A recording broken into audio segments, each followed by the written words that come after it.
Boa noite mais uma vez a todos. Boa noite. Chamo-me Olavo Fernandes, sou estudante de medicina e também sou intérprete médico. E hoje vou falar-vos um pouco sobre o tema medidas que salvam vidas, medidas simples, mas que podem fazer toda a diferença. Só para avisar que você Ah, ainda não está compartilhando sua tela, tá? sim, sim, que fazem toda a diferença. Mais uma vez, boa noite. Como eu disse, vou falar-vos sobre o tema medidas que salvam vidas, medidas simples, mas que são eficazes e fazem toda a diferença na hora de viver ou morrer. Salvar uma pessoa ou, pronto, deixá-la falecer.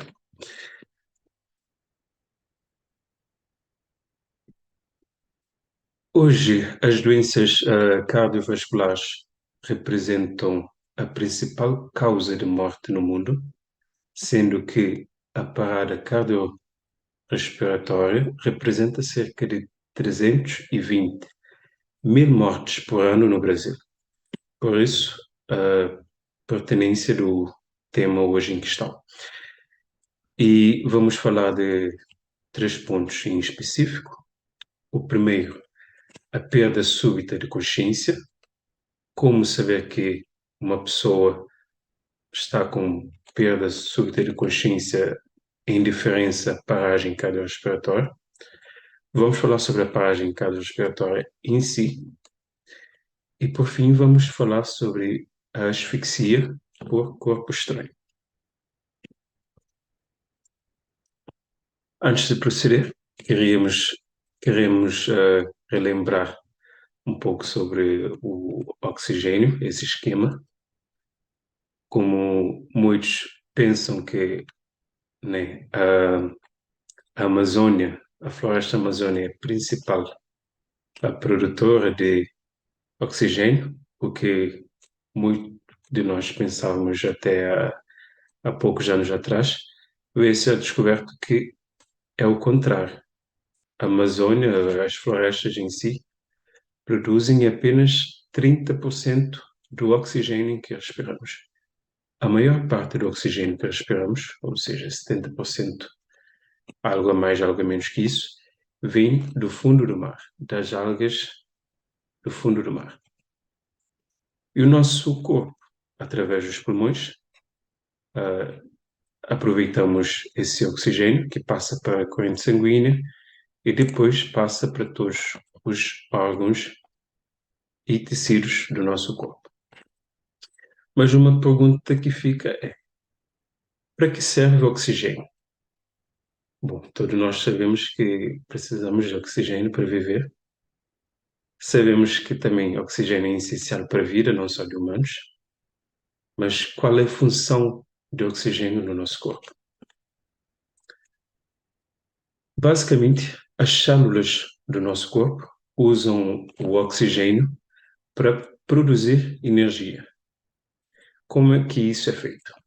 Bom, temos um esquema aqui que representa a respiração celular. Isso é uma mitocôndria, uma organela que fica dentro da célula humana. E através da glicose, como é que funciona? A glicose, ou açúcar que ingerimos normalmente no nosso dia a dia, no café da manhã, no almoço, para utilizarmos a glicose como energia, é necessário ter oxigênio. Temos aqui três processos básicos que acontecem para a formação da energia: a glicólise, que é a primeira, o ciclo de Krebs, que é a segunda, e a fosforilação oxidativa, que é a terceira. E durante esses processos na nossa célula, a formação daquilo que chamamos ATP, ou seja, adenosina trifosfato, que é a molécula que armazena e libera energia de forma temporária para que as células do nosso organismo desempenhem as suas necessidades.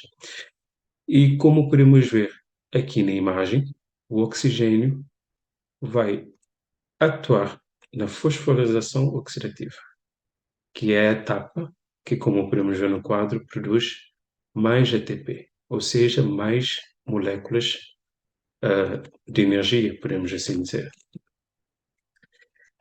E, obviamente, sem oxigênio não há produção de energia. Então, assim, de uma forma bem rápida, bem breve, vimos para que serve o oxigênio realmente na célula. Então, resumindo, se há uma obstrução da passagem de ar a líquido nos pulmões, por exemplo, em casos de afogamento, há um fluxo sanguíneo ineficiente em casos de hemorragia, a paragem respiratória, caso de não há circulação sanguínea, traumatismos cranianos ou encefálicos, ou condições neurológicas, todas elas levam para o mesmo, o alerta do corpo humano, a insuficiência do oxigênio nas células.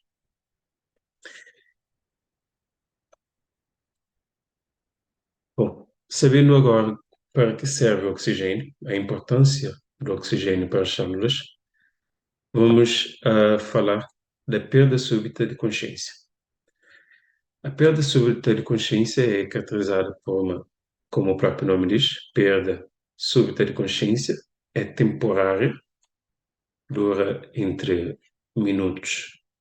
segundos a minutos, e tem como as principais causas trauma, quando uma pessoa cai ou bate com algo na cabeça, síncope, que é a denominada desmaio, num termo mais vulgar, mais leigo, a crise convulsiva, né? A hipoglicemia, diminuição do nível de glicose no sangue, e transtornos psiquiátricos. E também, pronto, temos outras causas que levam à perda súbita de consciência. Agora falando sobre a abordagem à vítima. Como podemos abordar uma vítima quando encontramos ela caída no chão e não sabemos o que causou essa queda? Bom, o primeiro ponto de que qualquer pessoa pode fazer, seja ela um profissional da saúde, seja ela uma pessoa leiga no assunto, é ver as condições de segurança local. Bom, às vezes temos uma pessoa caída, não é? Ela pode ser uma vítima ou não, pode acabar por falecer ou não, mas não queremos causar mais uma vítima na mesma cena. Por exemplo, num acidente de trânsito, num assalto ou condições do tipo, às vezes sentimos a necessidade de ir acudir a pessoa, de ajudar a pessoa, mas acabamos por colocar a nossa segurança em risco. Então, o primeiro ponto a ver quando abordamos uma pessoa que está com perda súbita de consciência é avaliar o local, as condições de segurança do local. O segundo ponto, avaliar o estado de consciência. Vamos ver se a pessoa está acordada, está a acordar ou ainda permanece em perda de consciência. O terceiro ponto é pedir por ajuda. 192, um número de ajuda em casos do tipo, e colocar em viva voz. E por que colocar em viva voz? Porque enquanto falamos com o operador da linha de ajuda, vamos fazer o quarto passo, que é pesquisar sinais de vida. E quais são esses sinais de vida? O pulso, não é? Avaliar a frequência respiratória, a frequência cardíaca da pessoa, e a respiração, enquanto estamos a pedir ajuda. E se caso não houver sinais vitais, caso não houver nem pulso, nem respiração, vamos começar imediatamente aquilo que chamamos de suporte básico de vida. enquanto esperamos por ajuda. E o que é suporte básico de vida? É o que chamamos vulgarmente de manobras de reanimação ou massagem cardíaca, que são as compressões torácicas e as ventilações. Mas caso a pessoa tiver pulso, vamos fazer uma outra abordagem. Como podemos pesquisar os sinais vitais? Uma mnemónica simples para pesquisar os sinais vitais, a respiração, é o VOS. V-O-S. O V, vamos ver os movimentos respiratórios da pessoa, se o tórax da pessoa expande ou não. O O, vamos ouvir a respiração da pessoa, aproximar os nossos ouvidos para ouvir se a pessoa respira ou não. E o S, que é o sentir o ar exalado. Vamos com a mão sentir se o ar está a sair das narinas da pessoa ou se o tórax está a expandir ou não. Após vermos os sinais respiratórios, vamos pesquisar o pulso. E como é que fazemos isso? Aqui trouxe um exemplo. Quando viramos o nosso pescoço para o lado, há essa saliência aqui que aparece, que é o músculo esternocleidomastoideu. É um músculo do pescoço e quando inclinamos ou rodamos a nossa cabeça para o lado, há essa saliência que aparece, que é o músculo esternocleidomastoideu. E para pesquisar o pulso carotídeo, ou seja, da artéria carótida que passa mesmo ao lado desse músculo, é só colocarmos a mão no externo, sentir o externo, e depois suavemente percorrer 1 ou 2 centímetros para dentro. Fazendo assim, conseguimos sentir o pulso carotídeo da pessoa. E ao fazer a pesquisa de sinais, respiração e pulso, se a pessoa tiver com os sinais presentes, mas está inconsciente, dizemos que é uma perda súbita de consciência. A pessoa está inconsciente, mas tem os sinais vitais presentes. E caso os sinais vitais estiverem ausentes, não é? Caso fizermos esses procedimentos, essas pesquisas de sinais, e os sinais são ausentes, estamos perante uma paragem cardiorrespiratória. E ainda falando sobre a perda súbita de consciência, o que fazer? Uma manobra simples que podemos fazer é a posição lateral de segurança. Como o nome diz, vamos colocar a vítima numa posição lateral para que ela possa ficar segura. E objetivos dessa posição: evitar a queda da língua, vamos evitar uma obstrução por queda da língua, evitar a aspiração de vômitos ou outros fluidos e garantir uma melhor recuperação da vítima. E um ABS, só fazemos essa posição, colocamos a pessoa nessa posição lateral de segurança quando sabemos que ela teve uma perda súbita de consciência, não por um acidente, por exemplo. Caso a pessoa for vítima de um acidente, não vamos colocá-la na posição lateral de segurança, por causa do risco da lesão cervical. Simplesmente vamos analisar os sinais vitais, chamar a emergência e começar o suporte básico de vida, caso necessário. E a posição lateral de segurança, em 4 passos: a vítima deitada de costas. Primeiro, colocamos a mão mais próxima de nós, num ângulo de 90 graus. Colocamos a outra mão na face da pessoa. Terceiro passo, levantar a perna oposta da pessoa, do lado contrário em que nós estamos, e depois viramos a pessoa, que no fim ela fica nessa posição, com a mão de suporte embaixo da face dela, para suporte e também para deixar as vias aéreas permeáveis, e com as pernas assim, de uma forma mais estável. Terminando a perda súbita de consciência, vamos falar sobre a paragem cardiorrespiratória. Vimos que a perda súbita de consciência, não é? A pessoa apresenta os sinais vitais, a respiração e o pulso, e na paragem cardiorrespiratória, a pessoa não apresenta esses sinais. E o que é a paragem cardiorrespiratória? É um acontecimento súbito e é uma das principais causas da morte no mundo.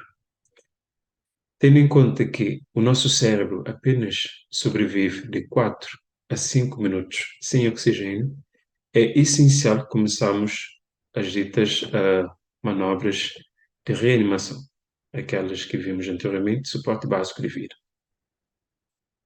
As causas principais da paragem cardiorrespiratória. Temos como causas principais doenças cardiovasculares, choque elétrico, choque séptico, que é um choque por infecção bacteriana sistêmica, uma hemorragia intensa, no caso uh, de uma situação de trauma, por exemplo, a insuficiência respiratória, o traumatismo em si, a hipotermia, e temos outras causas também que podem levar à paragem cardiorrespiratória.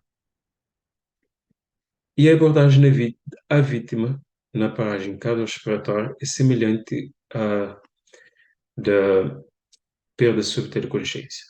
Avaliamos primeiro o local de segurança, avaliamos o estado de consciência da vítima, se está consciente ou não, pedimos ajuda em viva voz enquanto pesquisamos os sinais. E se a vítima não tiver sinais vitais, vamos começar imediatamente o suporte básico de vida.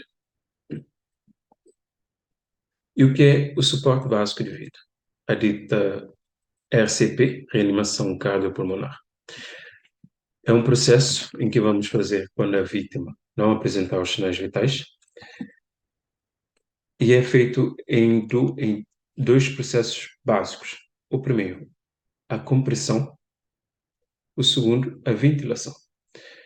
A compressão, as compressões fazemos num ritmo de 100 a 120 por minuto, ou seja, mais ou menos 2 compressões por segundo. E as ventilações, em cada 30 compressões, paramos e fazemos as ventilações. Mas, pronto, hoje as guidelines dizem que se as pessoas quiserem fazer somente as compressões, podem fazer somente as compressões sem as ventilações.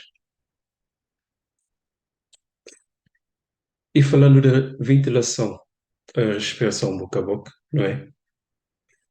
Como podemos fazer? Em 6 passos simples. Primeiro, colocar a vítima de barriga para cima. Segundo, fazer a abertura das vias respiratórias da boca, principalmente, e procurar se está algum objeto, alguma coisa dentro da boca, antes de começarmos. Estando as vias aéreas permeáveis, o que vamos fazer? Primeiro, tapar o nariz da pessoa, para o ar que iremos insuflar não saia pelo nariz, tapar as narinas da vítima, colocar os nossos lábios em torno da boca da vítima e assoprar. E como tinha dito, vamos fazer essa manobra, a respiração boca a boca, 2 vezes em cada 30 compressões. Ou seja, fazemos 30 compressões e fazemos 2 ventilações. E enquanto fazemos as ventilações, temos de estar cientes para que o tórax esteja a expandir. Toda vez que insuflamos, toda vez que fazemos a respiração boca a boca, temos de estar cientes ao tórax da vítima para ver a expansão. E também podemos fazer com a máscara, em vez de usarmos a boca diretamente em contato com a pessoa, podemos fazer com a máscara. É só encaixar a máscara entre a boca e o nariz, tanto a boca como o nariz têm que estar encobertos pela máscara e fazer o mesmo, assoprar.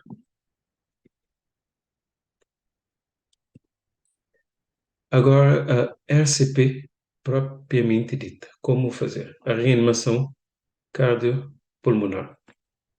Como já tinha dito, como podemos ver nessa gravura, são 30 compressões por 2 respirações. Ou a respiração boca a boca, como vimos agora há pouco, ou a respiração com máscara. E como é que fazemos?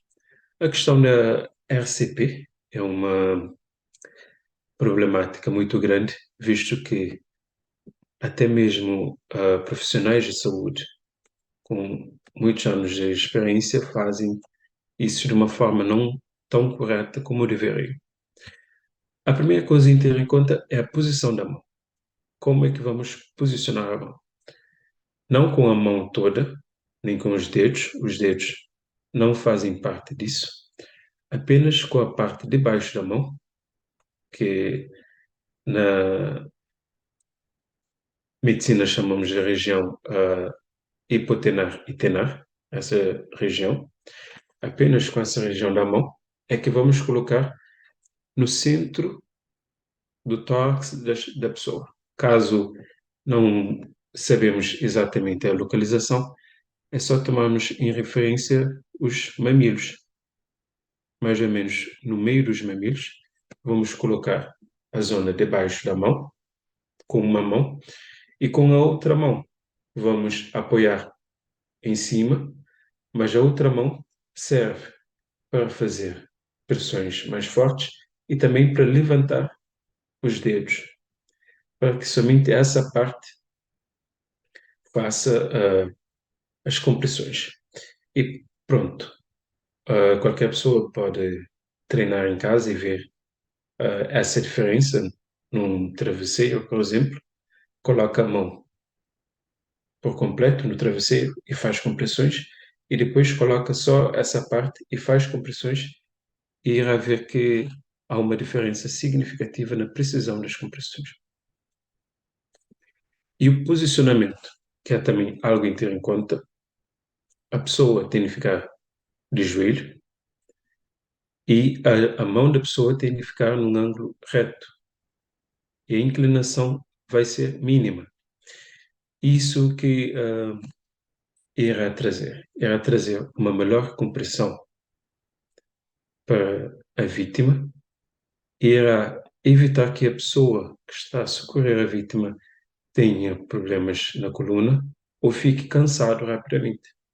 Sabemos que numa situação de paragem cardiorrespiratória, a ajuda, né, a ambulância, pode demorar muito tempo para chegar. Então, estar numa posição confortável e fazer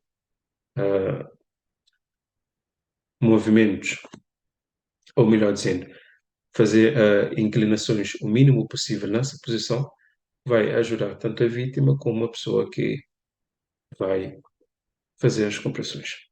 As compressões têm de ser feitas suficientemente profundo, cerca de 5 centímetros, para que o coração contraia.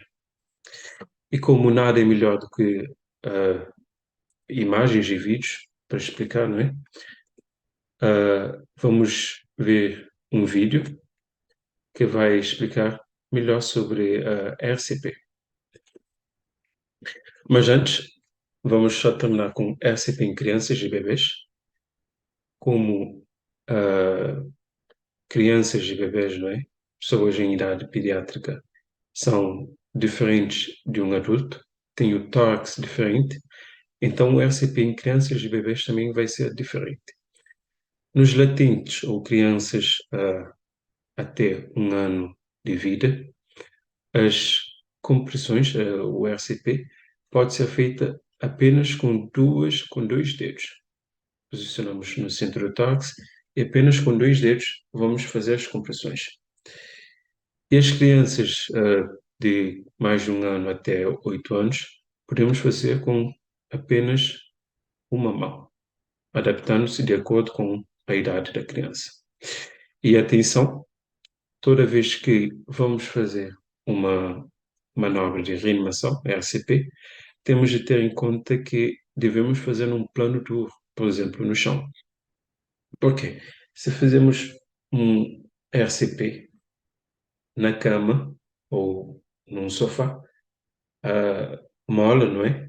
Tanto da cama como do sofá vai amortecer aquelas compressões. Então não vão ser compressões suficientemente fortes para fazer com que o sangue circule.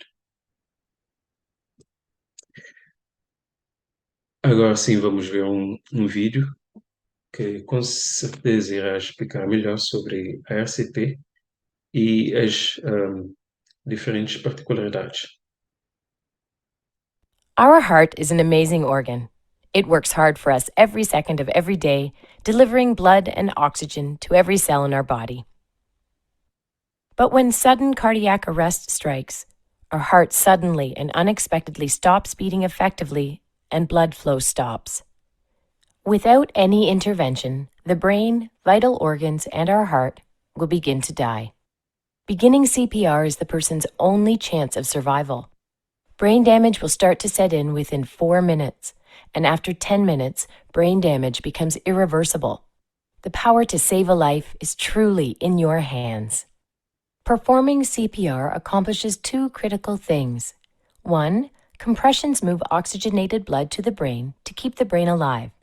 And 2, compressions keep blood and oxygen moving to the heart muscle itself, so that it has the best chance of resuming a normal electrical rhythm after a shock is delivered. As you begin compressions, you are creating an artificial pump and doing the work of the heart manually. With each good, effective compression, you are building up pressure in the system, which will move blood around the heart and up to the brain. It does take time to get the blood moving with CPR, so it is very important to push hard and push fast to build the pressure up, which keeps blood going to the brain. Pushing down at least 2 inches allows for the heart to be squeezed and blood to move out. Pushing at a rate of 100 to 120 compressions per minute is necessary to keep blood pumping. Let's see what happens when we take our hands off the chest. Blood stops moving to the brain. It is for this reason that if you are taking your hands off the chest to deliver breaths or switching roles, it is critical to minimize time off the chest. Watch what happens when we don't push deep enough. Blood does not reach the brain. The same is true if we do not push fast enough. Watch what happens when we push too fast. The heart does not have time to refill with blood, therefore not enough blood gets pumped out. Watch what happens when we don't allow the body to decompress and allow the chest to fully recoil. The heart does not have a chance to refill with blood, therefore no blood gets pumped out. So remember, the key purpose of delivering compressions is to keep oxygenated blood moving within the heart and up to the brain to keep the brain alive. We need to push hard and push fast in the center of the chest. If ribs break, that's okay. What's not okay is allowing the brain to die from a lack of oxygen. So remember, you are their only hope. Do the best you can, and don't give up until medical help arrives or an AED is present. You can do it.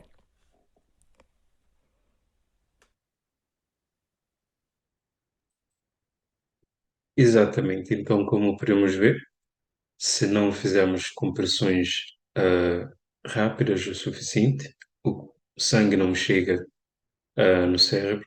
Se fizermos compressões rápidas demais, também o sangue não chega. Se não dermos o tempo para haver a descompressão, colocarmos a mão depois, tirar, depois colocar, o sangue também não chega. Então, saber isso faz toda a diferença, porque às vezes podemos estar convencidos que estamos a fazer um RCP, não é, na pessoa, e na realidade não estamos a fazer o sangue circular. Então, esses são os pontos principais sobre a paragem cardiorrespiratória. E agora vamos falar sobre o terceiro ponto, a asfixia por obstrução, por um corpo estranho. E sendo as causas principais a comida em si, os brinquedos, principalmente na idade pediátrica, prótese dentária, objetos diversos e outras causas.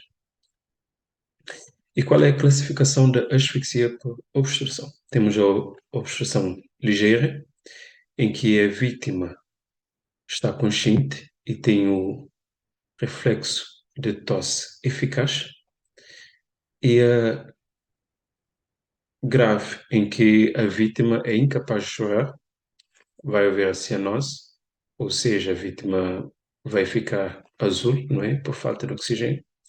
Incapacidade de fala, tem um objeto, um corpo estranho a obstruir, não consegue falar.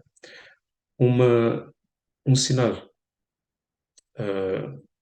que é característico da asfixia por obstrução grave é quando a vítima está com a mão agarrada ao pescoço e a tosse é ineficaz, ou seja, não consegue fazer o ato da tosse. E qual é a abordagem à vítima? Nesse caso, antes de começarmos, ou melhor, antes de chamarmos a ajuda, temos de ser nós a ajuda. Antes mesmo de apanhar o telefone para chamar a ajuda, temos de fazer algo. E o que vamos fazer? Na obstrução ligeira, vamos encorajar a pessoa a tossir. Falar para ela tossir, para tentar desobstruir a via aérea. E na grave, temos 2 pontos. Se a pessoa estiver inconsciente, o que vamos fazer? O RCP, como vimos na paragem cardiorrespiratória. Se a pessoa estiver consciente, a abordagem vai ser outra. A recomendação, segundo a American Heart Association, a primeira é golpes dorsais, 5 golpes dorsais, que vão ser alternados com 5 compressões abdominais. Como podemos ver na imagem, dobramos a vítima sobre a nossa mão e vamos dar 5 pancadas no dorso da vítima. E compressões abdominais, que antes era chamada de manobra de Heimlich, vamos posicionar-nos detrás da vítima e fazer compressões.